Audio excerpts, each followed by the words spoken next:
उद्या स्वातंत्र्य दिन आहे, तर या स्वातंत्र्य दिनी तिरंगा फक्त आपल्या हातातच नाही तर आपल्या ताटात सुद्धा असायला पाहिजे. तर त्यासाठीच म्हणून मी तुमच्यासाठी घेऊन आलेली आहे तिरंगा इडली. तर तिरंगा इडली ही इतकी दिसायला सुंदर आणि हिला बघून असं वाटतं की ती आपल्यामध्ये जोश आल्यासारखं वाटतं.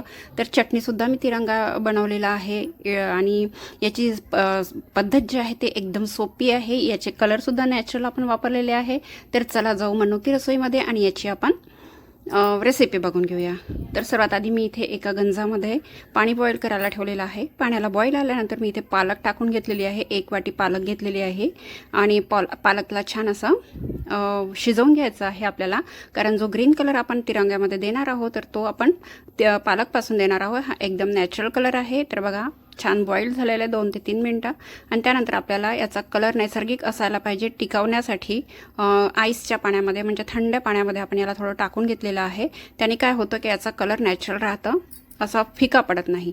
त्यानंतर थोड्या वेळातच काय करायचं की मिक्सरमध्ये टाकायचं आणि याची छान प्युरी करून घ्यायची आहे. आणि हा झालेला आपला तिरंगाचा एक कलर म्हणजेच आपला ग्रीन कलर. आणि दुसरा कलर असा आहे की तुम्ही ते कॅरेट्सपासून सुद्धा वापरू शकता. पण चला तोपर्यंत त्याच्या आधी आपण हे बघून घेऊया. इथे छान ते जे प्युरी आहे तर इडलीमध्ये टाकलं तर ते असे दाणे म्हणजे त्याचे असे दस्या वगैरे येईल, तसं यायला नको म्हणून त्याला गाळून घ्यायचं आहे. त्यानंतर आपण हे बॅटर जे आहे थोडे वेगळे करून घेऊया. तर 3 वाटीमध्ये मी बॅटर टाकून घेतलेलं आहे. एका ह्याच्यामध्ये हिरवा कलर टाकलेला आहे जो आपण पालक प्युरीपासून तयार केलेला आहे. तर बघा रंग किती सुंदर असा नॅचरल आलेला आहे. कुठलाही इथे फूड कलर वापरलेला नाही आहे. हा फक्त ऑर्गॅनिक आणि आपल्या नैसर्गिक ग्रीन कलर आहे. त्यानंतर आपण दुसरा रंग बघून घेऊया. तर असा आहे हा. आणि दुसरा रंग इथे आहे पांढरा. तर पांढऱ्यामध्ये आधी आपण इथे ऑरेंज कलर आपल्याला द्यायचा आहे. तर त्यासाठी आपण काय करणार आहोत तर आपण बघणार आहे. तर इथे मी थोडं फूड कलर वापरलेला आहे. तर फूड कलर हा एकदम ऑर्गॅनिक आहे, कुठल्याही प्रकारचं यामध्ये केमिकल नाही आहे. आणि इथे फक्त एक चिमूटभर आपण फूड कलर वापरणार आहोत ऑरेंज कलर, कारण आज माझ्याकडे कॅरेट नव्हते म्हणजेच गाजर नव्हते. नाहीतर आपण गाजरला थोडं बॉईल करून ते सुद्धा मिक्सरला काढून घेतले तर असाच आपल्याला ऑरेंज कलर मिळतं. पण आज म्हणजे करायचं ठरवलं नव्हतं इडली, अचानक ते आज नाश्त्याला इडलीचं टाकलं होतं. म्हणून म्हटलं चला आता उद्या स्वातंत्र्य दिन आला हा तर आज काहीतरी तिरंगा बनलाच पाहिजे, म्हणून मी आज वेळेवर हा प्लॅन बनवला. तर चला असं काही हरकत नाही. तर मग इथे जे मोल्ड आहे इडली मोल्ड ते मी तयार करून घेतलेलं आहे. त्याला थोडंसं तेलाने ग्रीस करून घेतलं आहे जेणेकरून आपल्या इडल्या जर आपण टाकल्या तर त्या चिपकायला नको म्हणून. तर बघा सर्वात आधी आपण एक रंग टाकूया जो ऑरेंज कलर आहे. ऑरेंज कलर मी इथे टाकलेला आहे. त्यानंतर जो पांढरा कलर आहे तो टाकलेला आहे. तिरंगावर जसा कलर असतो तोच कलर आपल्याला इथे टाकायचा आहे. आणि त्यानंतर आपण ग्रीन कलर टाकलेला. ग्रीन कलर पूर्ण नैसर्गिक आहे. जर तुम्हाला फूड कलर टाकायचं नाही तर तुम्ही कॅरेटचा रंगसुद्धा असं बॉईल करून त्याला मिक्सरमधून काढून घेऊ शकता, तर त्याचा ते वापरू शकता. तर या प्रकारे आपण एक एक करून पूर्ण मोल्डमध्ये तिरंग्याच्या शेपने म्हणजे तिरंग्याच्या रंगानुसार आपण इथे इडली टाकून घेणार आहोत.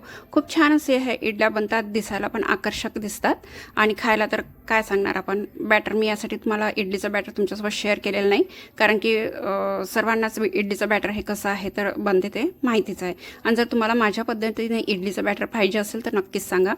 तर चला एक एक करून आपण पूर्ण इडलीचे ट्रे म्हणजेच मोल्ड आपण तयार करून घेतलेले आहे आणि इडली कुकरमध्ये आपण ते लावून घेतलेले आहे. तर आता इथे काय करायचं आहे, 15 मिनटं आपल्याला गॅसवर ठेवायचं आहे. हाय फ्लेममध्ये 10 मिनटं ठेवायचं आहे आणि शेवटचे 5 मिनटं स्लो फ्लेमवर ठेवायचं आहे. याच्याने काय होते की 5 मिनटं जे आहे शेवटचे ते वाफेने छान आपली इडली शिजून जाते.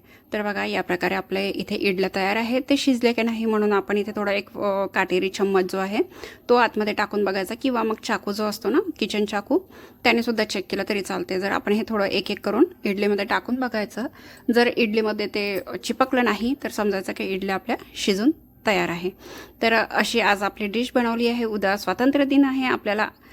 उद्याच्या म्हणजे 1947 रोजी 15 ऑगस्टला आपल्या भारताला स्वातंत्र्य मिळालं होतं. ब्रिटिशांपासून आपण स्वातंत्र्य झालो होतो.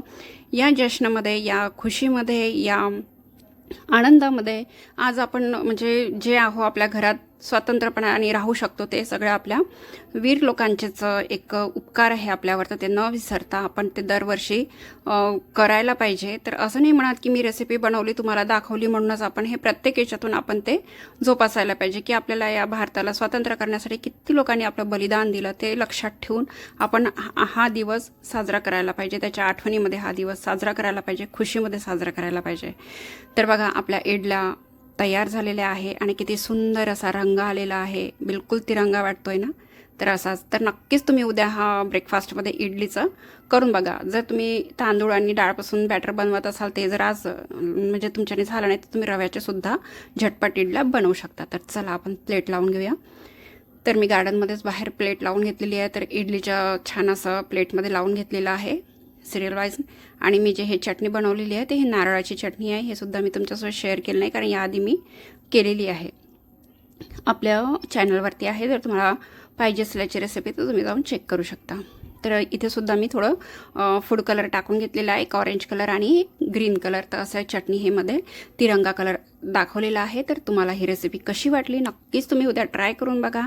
आणि आवडली असेल तर लाईक शेअर करायला विसरू नका. नवीन असाल तर चॅनलवर जाऊन चॅनलला सबस्क्राईब करायला सुद्धा विसरू नका. तर अशी आपली ही रेसिपी होती. तर चला, उद्यासाठी सर्वांना स्वातंत्र्य दिनाच्या खूप खूप शुभेच्छा.